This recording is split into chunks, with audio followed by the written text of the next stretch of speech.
bangs and flashes. She panicked, flailing helplessly. Her sports car swerved out of control, and the next moment, it launched over the guardrail and disappeared into the ravine. Back in the chaos, Kim Minna sprang like a wildcat onto the roof of the man's speeding car. She pointed at Bai Gang and shouted, "Come on then, fake man. Show me what you've got." Without hesitation, Bai Gang's crew fired grappling hooks, one of which latched onto the man's car door with a loud clang. The man stared in disbelief. What the hell is happening? Bai Gang hoisted a battle axe and rode the grappling line like a zip line, landing hard on the back of the vehicle, advancing toward the roof.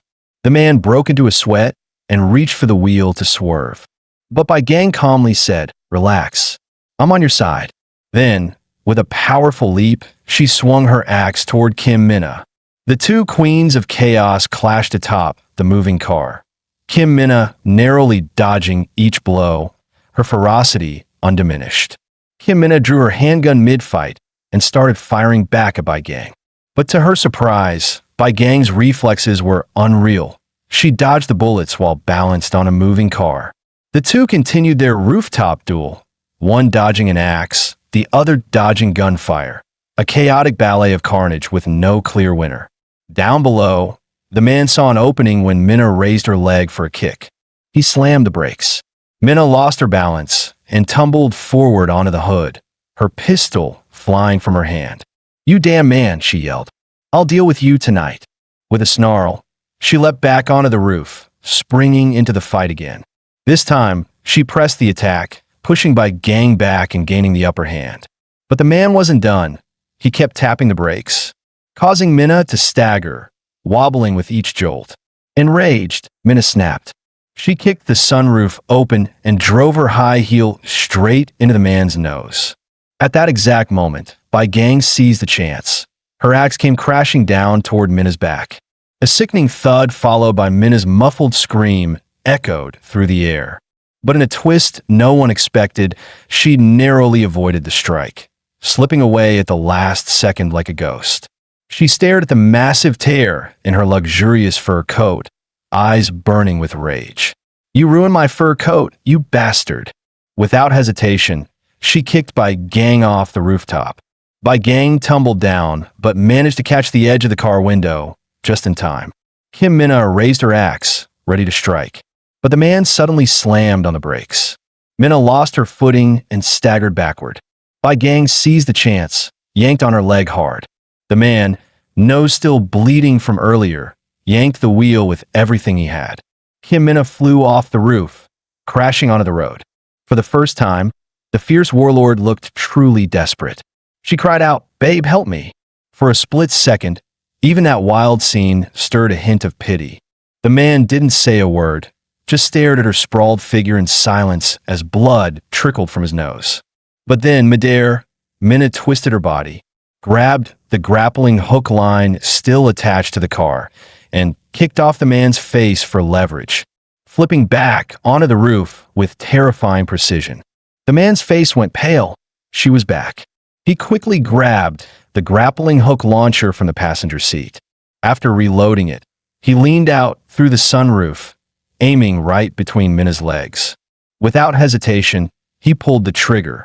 Kim Minna heard the snap and twisted her body in a flash. The hook narrowly missed, tearing clean through the hole in her already ruined fur coat. The hook shot forward and latched onto a traffic sign up ahead. As the car sped forward, the launcher yanked out of the man's hands, dragging Minna right into the air, leaving her dangling from the sign like a trophy. The man finally exhaled. He thought they were in the clear, until he saw her drop the coat and land barefoot on the road. She ditched her heels, crouched into a runner's stance, and then launched like a missile. "She's running barefoot and still catching up?" the man yelled. In a panic, he opened the trunk and hurled everything out, bags, tools, whatever he could find. But nothing slowed her down. Minna was relentless. Bai Gang tightened her grip on the axe, ready for round two. Minna was now so close. They could hear her feral breathing just outside the window. Kim Minna's brows furrowed, and her face flushed bright red.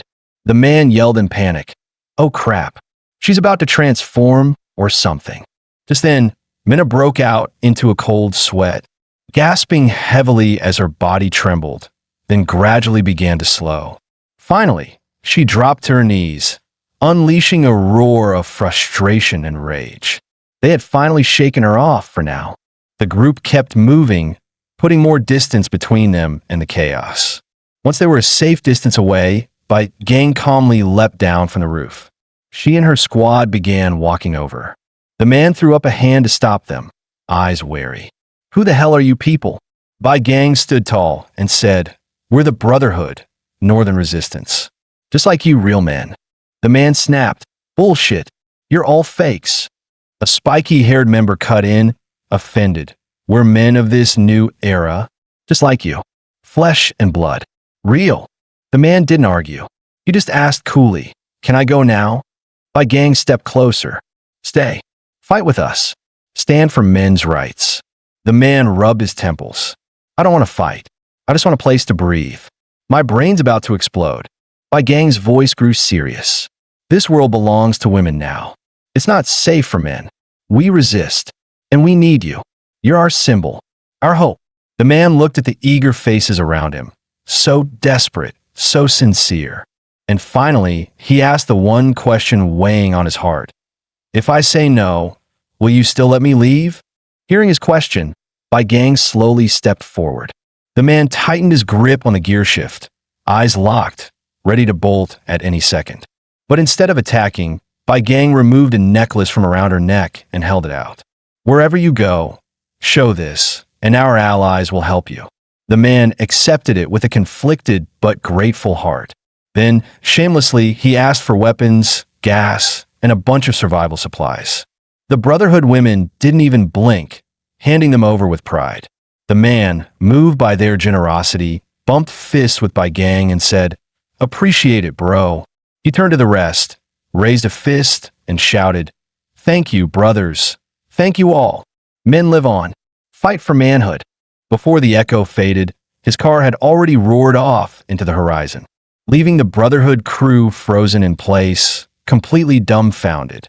Moments later, the Brotherhood erupted in cheers. "We are men. Men never die. We fight for manhood." In the car, Xiao Yi watched the celebration and said softly, "They really admire you." The man rolled his eyes and scoffed. "They're nuts, all of them." Who would have thought? This overly made-up, sarcastic guy was actually the last man on Earth. After parting ways with the Brotherhood, he and Xiao Yi headed north.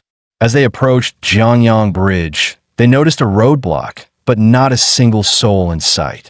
The man stepped out, intending to clear the debris. But suddenly, a group of women dropped down from the bridge above, ambushing him. Panicked, he turned and bolted, yelling, "Xiao Yi, start the damn car." But before he could even reach the door, more vehicles roared in behind them, cutting off every escape route. The man pulled out his weapon and yelled, "Bring it on. Let's do this." A second later, he was tackled to the ground. Both he and Xiao Yi were forced to kneel, hands bound.